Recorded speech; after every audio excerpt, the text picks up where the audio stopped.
Hello everyone, welcome to Eklavya study point and I am Sachin. आज मैं आप सभी को क्लास 11th पॉलिटिकल साइंस से जो आपका चैप्टर है लेजिस्लेचर, इसके मोस्ट इंपॉर्टेंट एमसीक्यूज करवाने जा रहा हूं। और अगर आपकी कोई भी क्वेरी है तो आप इंस्टाग्राम पे मैसेज करके पूछ सकते हैं। यूज़र नेम आप सभी के सामने दिया हुआ है। और अगर आपको हमारे नोट्स पढ़ने हैं चैप्टर वाइज या एमसीक्यूज पढ़ने हैं तो आप हमारी वेबसाइट www.eklavyastudypoint.com को विजिट करें। और अगर आपको हमारे फ्री पीडीएफ नोट्स को डाउनलोड करना है तो हमारे टेलीग्राम चैनल क्लास 11 ESP को ज्वाइन कर लें। यहाँ पे आपको सारे नोट्स टाइम टू टाइम मिलते रहेंगे। तो चलते हैं आज के अपने फर्स्ट क्वेश्चन की तरफ। So the first question is what is one of the primary function of the legislature in a democracy. देखो, गवर्नमेंट के 3 ऑर्गन्स होते हैं, एग्जीक्यूटिव है, लेजिस्लेचर है, जुडिशरी है। तो लेजिस्लेचर का काम क्या है? Passing judgment, law making, providing health care या रेगुलेटिंग इंडस्ट्रीज। तो लॉ मेकिंग इसका काम है। लेजिस्लेचर का मतलब होता है लॉ बनाने वाला जो ऑर्गन है गवर्नमेंट का, जो लॉज बनाता है, पास करता है। नेक्स्ट क्वेश्चन है which of the following describes a bicameral legislature. Bicameral legislature का मतलब क्या होता है? a legislature with 1 house, a legislature with 2 house, a legislature with 3 house या a legislature with regional councils। तो जिस भी लेजिस्लेचर में 2 हाउस होते हैं, जैसे फॉर एग्जांपल इंडिया राज्यसभा है और लोकसभा है, 2 हाउस हैं, तो we can say that Indian legislature कहीं ना कहीं एक बाइकैमरल है, उसमें 2 हाउसेस देखने को मिलते हैं अपने को, Lok Sabha and Rajya Sabha. So the next question is what are the 2 houses of the Indian parliament. India के पार्लियामेंट में 2 हाउस के नाम क्या हैं? Lok Sabha and Rajya Sabha, Vidhan Sabha and Rajya Sabha, legislative assembly and legislative council या कैबिनेट एंड लोकसभा। तो लोकसभा और राज्यसभा इसका करेक्ट आंसर होगा। ऑप्शन ए में हम यहाँ पे टिक लगा देंगे, लॉक कर देंगे। ओके, आगे बढ़ते हैं। सो the next question is who elect the member of the Rajya Sabha. Rajya Sabha के मेंबर्स को कौन चुनता है? द पीपल या member of the state legislative assemblies, the president या मेंबर ऑफ द लोकसभा। तो ऑप्शन बी सही हो जाएगा। जो स्टेट लेजिस्लेटिव असेंबलीज होती हैं, जहां पे हमारे एमएलएज होते हैं, वो एमएलएज मिलकर राज्यसभा के लिए एमपी को चुनते हैं। ठीक है, अगला क्वेश्चन है how many states in India currently have bicameral legislature.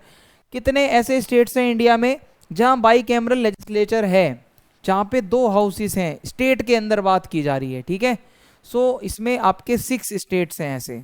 Option B यहाँ पे सही हो जाएगा। ठीक है, ऑप्शन बी यानी कि 6 स्टेट्स। अगला क्वेश्चन है यहाँ पे कौन सा वो स्टेट है जो कि राज्यसभा के सबसे ज्यादा रिप्रेजेंटेटिव्स भेजता है राज्यसभा में?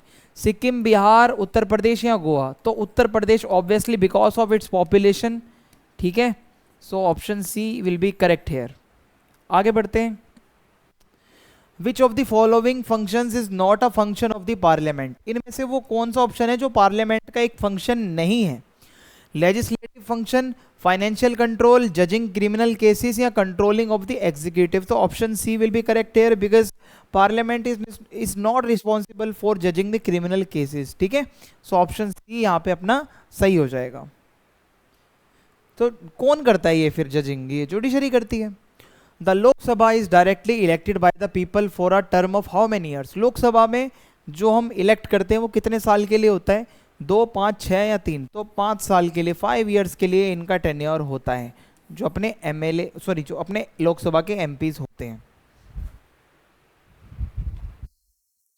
What is the minimum? ठीक है, what is the minimum age required to be a member of the Rajya Sabha. Rajya Sabha member बनने के लिए आपकी मिनिमम एज कितनी होनी चाहिए? 21, 25, 30 या 35? तो 30 साल, मिनिमम 30 साल आपकी एज यहाँ पे चाहिए, जो होनी चाहिए राज्यसभा का मेंबर अगर आपको बनना है। Who has the power to nominate members to the Rajya Sabha. Rajya Sabha में मेंबर्स को नॉमिनेट करने की पावर किसके पास है? Prime minister, president, the speaker of the Lok Sabha या चीफ जस्टिस ऑफ इंडिया। तो प्रेसिडेंट को पावर है भाई यहाँ पे लगभग 12 मेंबर्स को नॉमिनेट करने की लोकसभा में, जो हमने पढ़ा भी है। ठीक है, और ये 12 मेंबर अलग अलग फील्ड के होते हैं। कोई आर्ट से होगा, कोई स्पोर्ट्स से होगा, कोई सोशल वर्क फील्ड से होगा। तो 12 मेंबर्स को यहाँ पे जो है नॉमिनेट कर सकता है जो प्रेसिडेंट होता है। अगला क्वेश्चन है हमारा how are money bills passed in the Rajya Sabha? Rajya Sabha में अगर मनी बिल जाता है तो वो कैसे पास होता है? क्या राज्यसभा उसको रिजेक्ट कर सकती है, या दे कैन अमेंड, क्या उसमें अमेंडमेंट हो सकता है? दे कैन ओनली सजेस्ट, क्या सिर्फ वो सिर्फ सजेशन ही दे सकते हैं? या they have equal power as Lok Sabha? तो option C will be correct here. Rajya Sabha can only suggest the changes. Rajya Sabha can not change or can not reject or can not amend, it can only suggest. ठीक है, option C सही हो जाएगा। फिर next question है, which of the following best describe the Lok Sabha control over the executive? So किस तरीके से लोकसभा एग्जीक्यूटिव पे कंट्रोल रखती है वो आपको बताना है। Through the question hour, by passing money bills, through judiciary functions, by dissolving the Rajya Sabha.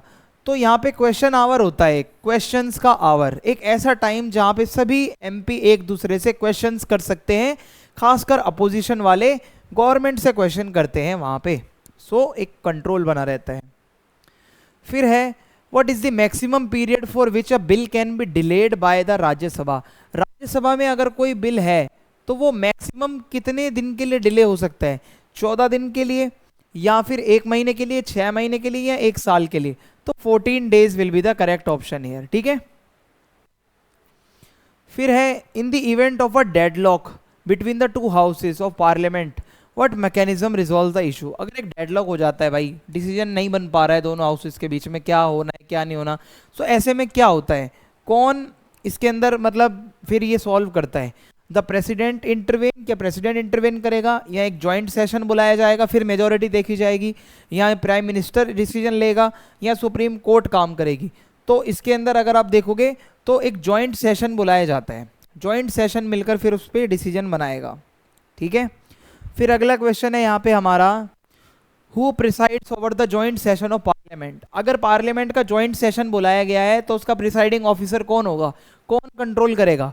President, speaker of the Lok Sabha, vice president, या पीएम? तो इसका आंसर आप कमेंट बॉक्स में बताओ। क्या जानते हो आप इन 4 ऑप्शन में से क्या सही होना चाहिए? अगर जॉइंट सेशन आता है तो कौन उसको हेड करेगा? तो ये आपके सामने 4 ऑप्शन है, कमेंट बॉक्स में आप इसको बताइए। ठीक है।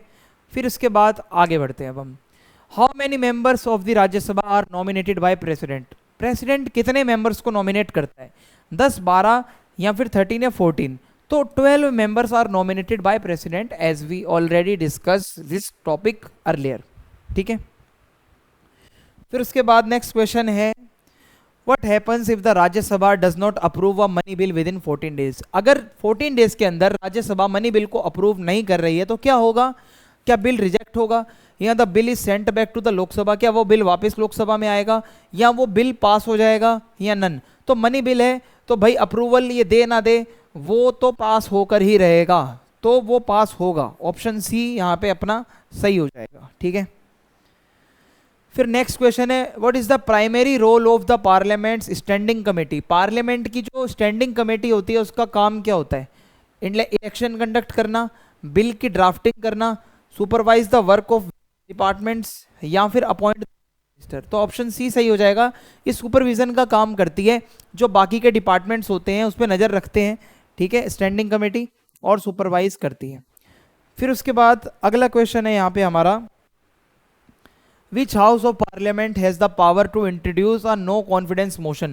First of all you should aware of this word no confidence motion। इसका मतलब है अगर कोई भी गवर्नमेंट पावर में है और अगर अपोजिशन को लगता है कि भाई ये गवर्नमेंट को हटा देना चाहिए, सही से काम नहीं कर रही, तो एक नो कॉन्फिडेंस मोशन आ सकता है, जिसमें क्या होगा, अगर ज़्यादातर मेजोरिटी में मेंबर ये कहते हैं कि हमारा भरोसा नहीं है गवर्नमेंट के ऊपर, और अगर इसी में वोटिंग होती है ज़्यादातर मेजोरिटी में, सो वो गवर्नमेंट वहाँ पे ख़त्म हो जाएगी फिर। ठीक है।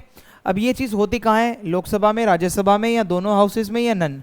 तो ये लोकसभा में होता है नो कॉन्फिडेंस मोशन जो आता है। ठीक है। आगे बढ़ते हैं अब हम। How often is 1/3 of the Rajya Sabha member री इलेक्टेड? राज्यसभा के 1/3 मेंबर कितने साल बाद री इलेक्ट होते हैं? Every year, every 2 year, every 4 years, या एवरी 6 ईयर्स? तो हर 2 साल बाद 1/3 मेंबर्स जो हैं वो री इलेक्ट होते हैं। So every 2 years will be correct option, option B. अगला क्वेश्चन है यहाँ पे हमारा, what kind of bills must originate only in the Lok Sabha? इनमें से कौन सा बिल ऐसा है जो सिर्फ और सिर्फ लोकसभा में ही आ सकता है? कॉन्स्टिट्यूशनल अमेंडमेंट का bill, money bill, private bill या ऑर्डिनरी बिल?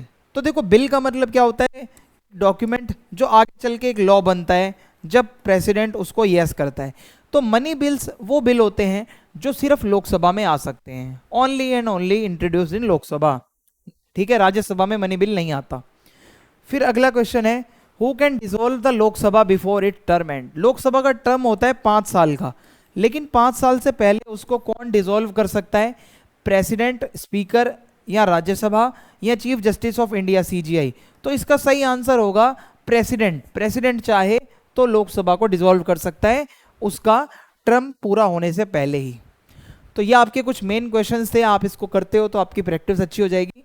चैनल को सब्सक्राइब करना ना भूलें, वीडियो को लाइक कर दें और अपना फीडबैक ज़रूर लिखें कमेंट बॉक्स में जाके, और अपने दोस्तों के साथ वीडियो को शेयर करें। जय हिंद, जय भारत, मिलते हैं नेक्स्ट वीडियो में।